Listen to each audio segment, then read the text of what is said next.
معاك 14000 جنيه وبتحب التصوير وعايز فيديوهات 4K، كمان عايز شاشة جامدة وبتلعب كتير وبتزهق من التهنيج وبتدور على تصميم جامد ووزن خفيف. ببساطة هات الجالاكسي ام 55. خايف تشتريه؟ تعال شوف المراجعة دي قبل ما تدفع جنيه، ولو مش فارق معاك روح شوف ترند الكركم، لكن لو مهتم جهز كوباية القهوة بتاعتك ويلا بينا نبدأ.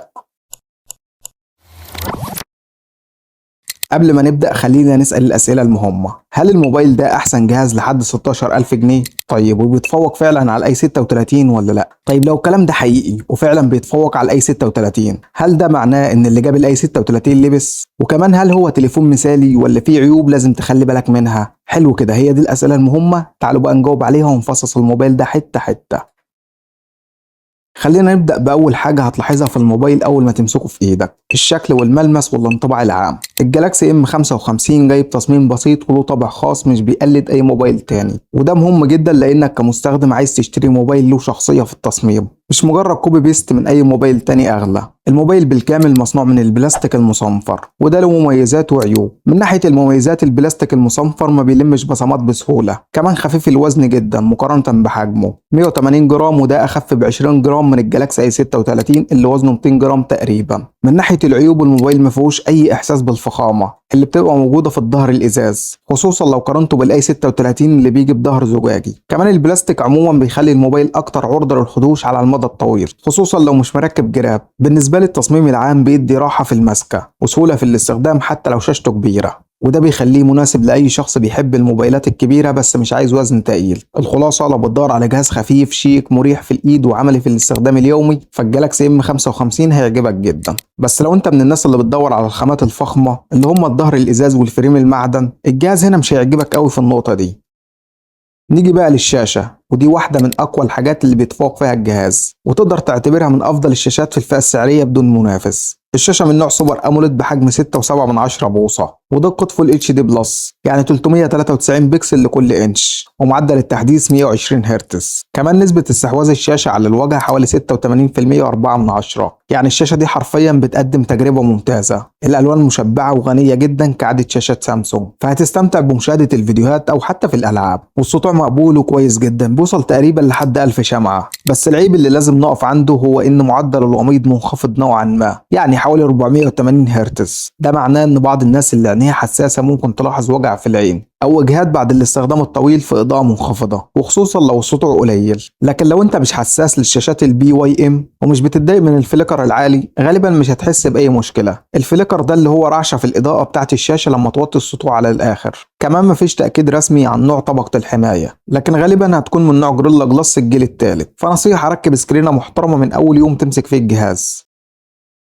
الموبايل بيجي بمعالج سناب دراجون 7 جين 1 بمعمارية تصنيع 4 نانومتر، ومعالج الرسوميات هو ادرينو 644، وده معالج قريب جدا في الاداء من السناب دراجون 6 جين 3 الموجود في تليفونات زي الجالاكسي اي 36. لكن السناب دراجون 7 جين 1 بيتفوق عليه في حاجات مهمة زي اداء الرسوميات هنا اعلى بنسبة من 10 ل 15% في معظم الالعاب، واستهلاك طاقة اقل بفضل معمارية التصنيع، واحسن في معالجة الصور والفيديوهات. المعالج بيوصل لحوالي 676 الف نقطة على انتوتو، وده رقم ممتاز جدا لفئته السعريه. طيب كل ده كلام على ورق، في الاداء الفعلي بقى والاستخدام اليومي عامل ازاي؟ بص، في الاستخدام العادي الموبايل طياره، سواء بتفتح سوشيال، بتتنقل بين التطبيقات، او بتعمل تعدد مهام، كله بيتم بانسيابيه وبسرعه. وفي الالعاب ببجي بتشتغل على الترا اتش دي ار بدون اي تهنيج، ولو نزلت الجوده الاتش دي هتشتغل على 60 فريم ثابتين بدون سخونه. ولعبه زي جنشن امباكت هتشتغل على اعدادات متوسطه، يعني هتاخد حوالي 58 او 60 فريم، واللعبه بتكون سلسه وكويسه، لكن بتستهلك البطاريه بشكل واضح،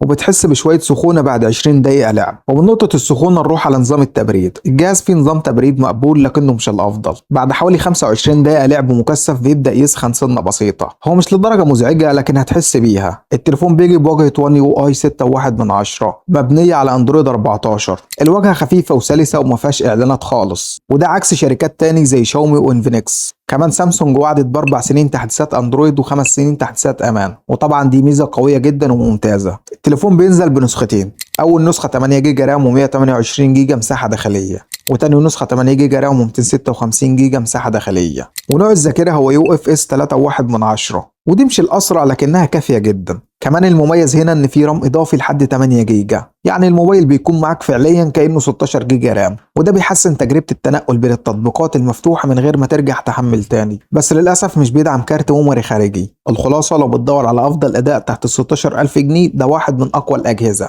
حرفيا بيدوس على منافسين كتير بمعالجات زي هيليو جي 100 أو سناب دراجون 695، كلهم أقل منه بمراحل.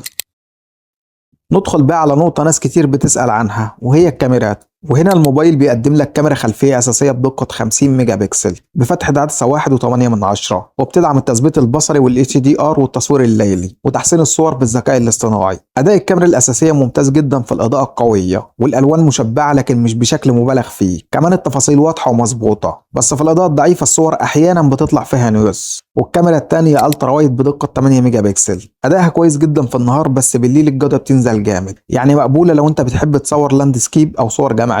والكاميرا الثالثة مايكرو بدقة 2 ميجا بكسل ويمشي حالها. والكاميرا الأمامية بقى اللي هي السيلفي بتيجي بدقة 50 ميجا بكسل وفتحة عدسة 2.4. الكاميرا الأمامية دي بتطلع تفاصيل أكتر من الأي 36، ومعالجة الألوان طبيعية جدا، وميزة التجميل فيها مش أوفر، كمان فيها عزل جيد جدا في الصور البورتريه. بالنسبة لتصوير الفيديو، فالكاميرتين الأمامية والخلفية بيدعموا التصوير بدقة ال 4K بمعدل 30 إطار في الثانية. الكاميرات دي ممتازة جدا ومناسبة لصناع المحتوى أو التيك توكرز، وهيتبسطوا بيها قوي.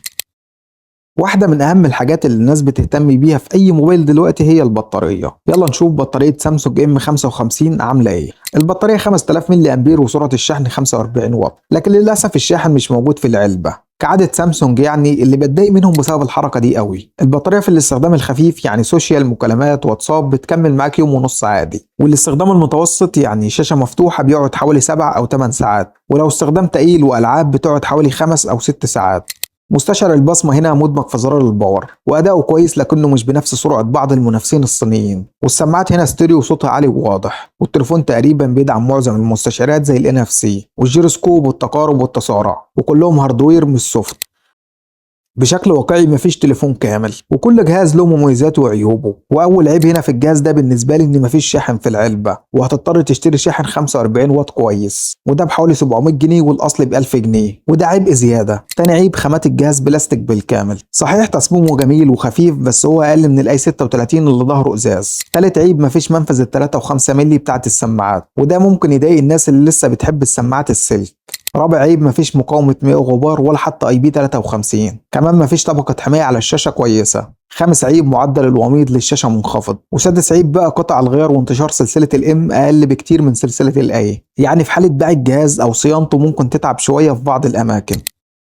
دلوقتي نوصل للحاجة اللي هتحدد قرارك، وهي السعر. نسخة ال 8 جيجا رام و128 جيجا مساحة عاملة حوالي 14000 جنيه. الجهاز ضمان محلي بدون ضريبة إضافية وشغال بدون أي مشاكل. نيجي للسؤال المهم، تشتري جالاكسي اي 36 ولا M55؟ لو محتار بين الاتنين خليني اوضح لك نقاط القوة لكل موبايل عشان تقدر تختار الانسب ليك. الجالاكسي M55 بتفوق على الاي 36 في المعالج والكاميرا الامامية ومستشعر المكالمات، والحواف اقل والوزن اخف والسعر ارخص. لكن الاي 36 بتفوق في الظهر الزجاجي ومقاومة المياه والكاميرا الخلفية افضل. يعني من الاخر لو بتدور على موبايل في حدود 14 ل 15000 جنيه وما ينفعش تزود جنيه، فالجالاكسي M55 هو واحد من اقوى الاختيارات المتاحة دلوقتي. موبايل متكامل في كل حاجة، والمميز انه بيقدم لك حاجات كتير ارخص من الاي 36 ب 1500 جنيه فرق تقريبا، وده مبلغ مش صغير في الفئة دي. بس لو اولوياتك الكاميرا الخلفية ومقاومة المياه والشكل الفخم، يبقى الجالاكسي اي 36 هو الانسب ليك، لان مفيش موبايل مثالي. الموضوع دايما بيعتمد على انت محتاج ايه اكتر. لكن اللي لازم تعرفه، لو اشتريت جهاز في الفئة دي غير الاي 36 او الام 55 فحرفيا هتكون ظلمت نفسك. الاداء هيكون اضعف بفرق واضح، وممكن تمل من التهنيج خلال شهور قليله. وبس كده، لو عجبك الفيديو ما تنساش اللايك والشير، وسيب لي رايك في الكومنتات. هل شايف ان الام 55 يستحق ولا الاي 36 افضل، ولا عندك اختيار ثالث؟ اشوفكم في فيديو جديد، وسلام يا اخواتي.